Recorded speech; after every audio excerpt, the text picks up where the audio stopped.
Hi, welcome back. So, I managed to get out of the snow from North Devon. It was really quite strange that on that last part of the video that there was a break in the weather.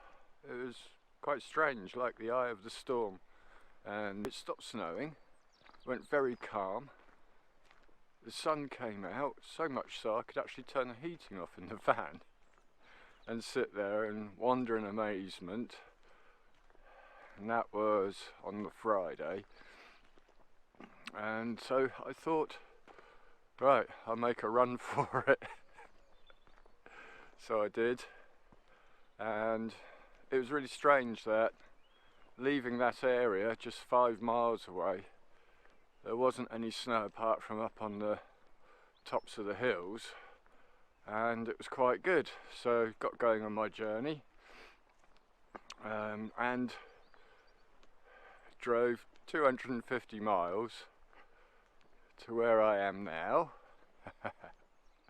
And along the way had a little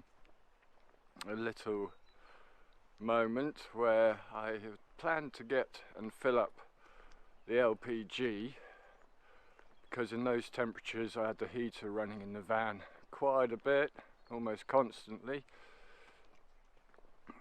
So stopped off on my journey, as I say, at a place that I'd planned to get gas. They had gas, went to fill up, and couldn't get the connector on properly, but it was a different sort of connector on the gas pump to what I'd been used to, so I thought it was just me not being familiar with it, and tried repeatedly, but each time I tried to start the gas it just leaked out. And yes, simple matter of when metal meets freezing cold, the metal becomes freezing cold, and I tried again and again and again with the connector till my hand that I was using to tighten the connector was too cold to even hold it, and had to give up. Spoke to the people in the garage and they said, looks like there's a problem then. Yeah, so anyway, left there to carry on to where I pulled up next, and as I was driving along realised I couldn't feel the palm of my left hand holding the steering wheel. I couldn't feel the steering wheel, and my hand was still really cold.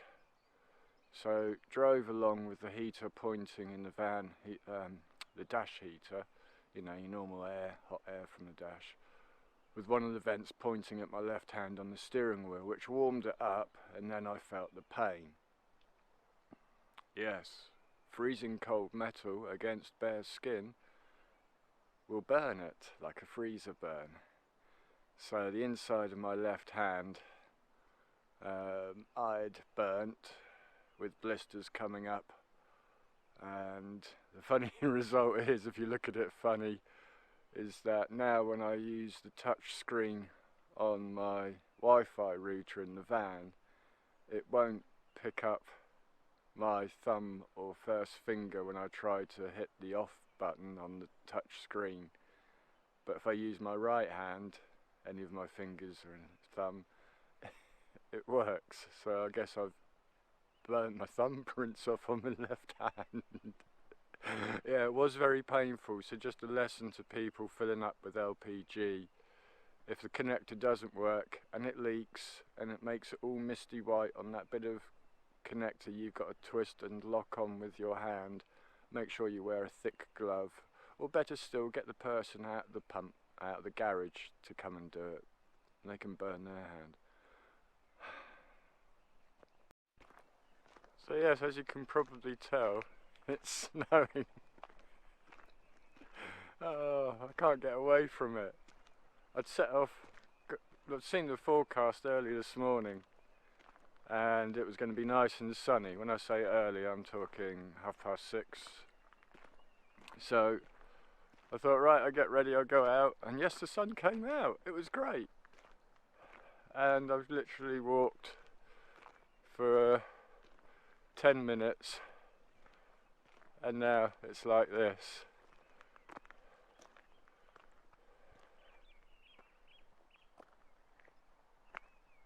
and the lovely sunshine is obviously gone, and it's snowing quite well. So where am I? Who am I? No, I know who I am. So where am I? And what is that behind me? There's just a bit of water called Lake Coniston. I am in Coniston in the Lake District in Cumbria. And it would have been nice for the sunshine to come out. But we all like snow. So I thought I'll still come out and get some video. It is cold. I've even had to put a thermal base layer on this morning, and I've even got, yes, a rucksack on with some waterproofs, blah blah blah, to help if the weather changes even worse. But anyway, Lake Coniston.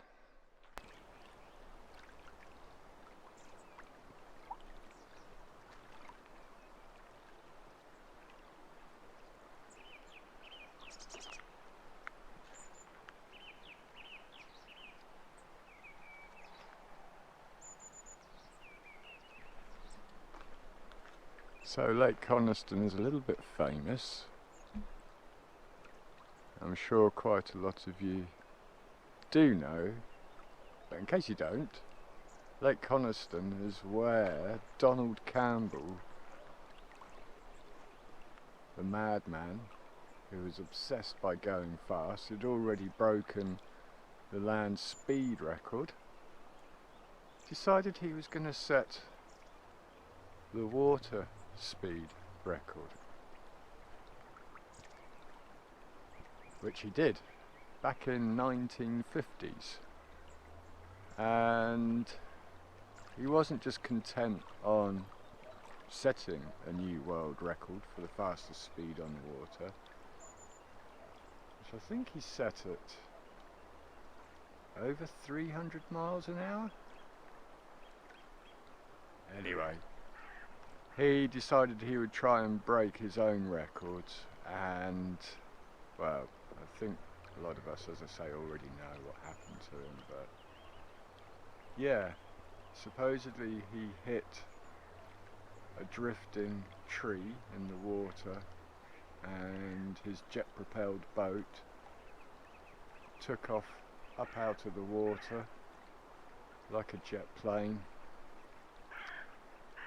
flipped up in the air, and unfortunately he lost his life. But he did it, doing what he loved the most. I guess the man was totally obsessed by going fast, and yeah. So anyway, some interesting facts about Coniston. It's a very small population, and it was quite known for its slate mining and copper mining. Over the years, those have dropped down, and now it's quite dependent upon tourist trade. Sheep. It's still snowing. Anyway, we'll have a bit of a walk down.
imagine you got your day off and you decide to go for a walk down the lake, and you stood here admiring the view, and then you hear the sound of a jet engine. You can see a spray of water in the distance going up in the sky, and then as the noise gets louder, some nutter doing over 300 miles an hour in a jet propelled boat comes flying past.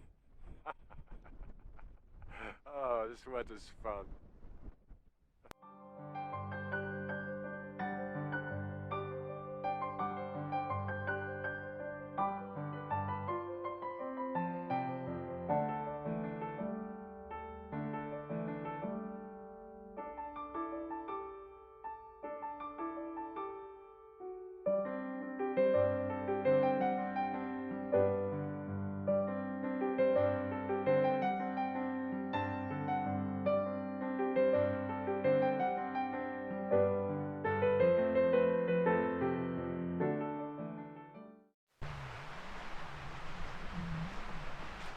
Just because there's blue sky up there doesn't mean to say it's warm.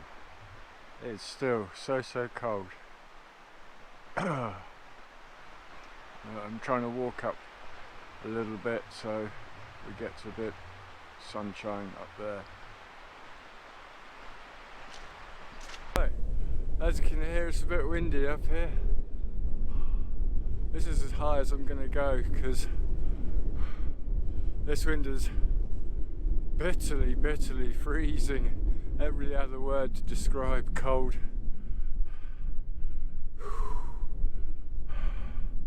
For a quick look.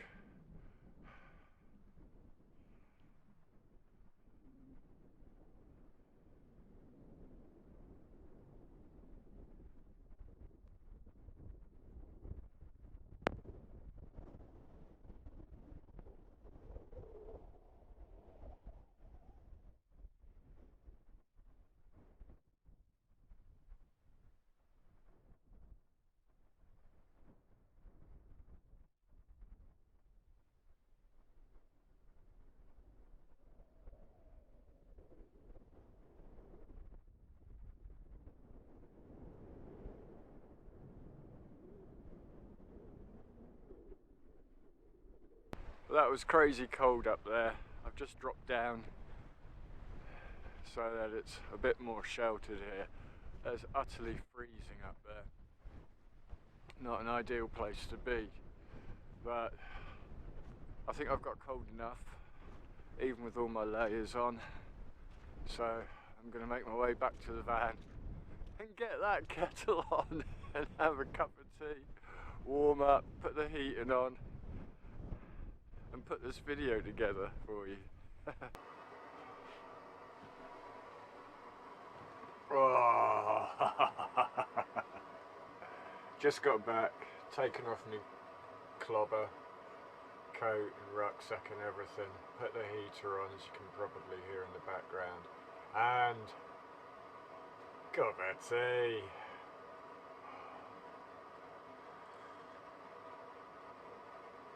Oh, that's better.